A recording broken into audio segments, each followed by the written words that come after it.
আচ্ছা দেখো, এই যে টাইপটা না, এটা একবারে তোমাদের কাছে কমন, যে 1260 জুল গতিশক্তি বিশিষ্ট কোনো দৌড়বিদের কাছে, মানে কোনো দৌড়বিদের বেগ হচ্ছে তোমার 6 মিটার/সেকেন্ড হলে তার ভর কত।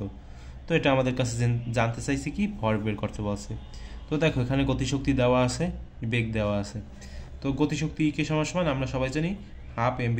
দেখতে দেখতে পাচ্ছ যে শুধু গতিশক্তি দিয়ে আমরা কত ধরনের ম্যাথ করতেছি এখানে, ঠিক আছে।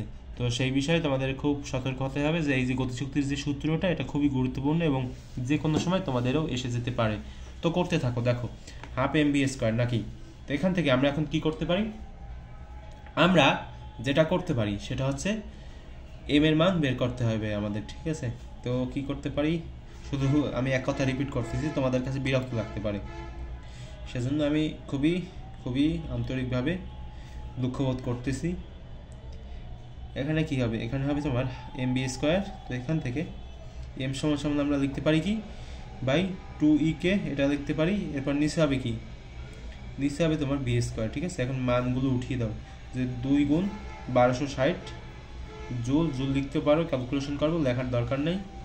এবং নিচে হবে তোমার কি বলো তো, ইকে 2e বাই হবে তোমার v², অর্থাৎ ভি এর মান, এখানে ভি এর মান দেওয়া আছে না 6 মিটার/সেকেন্ড।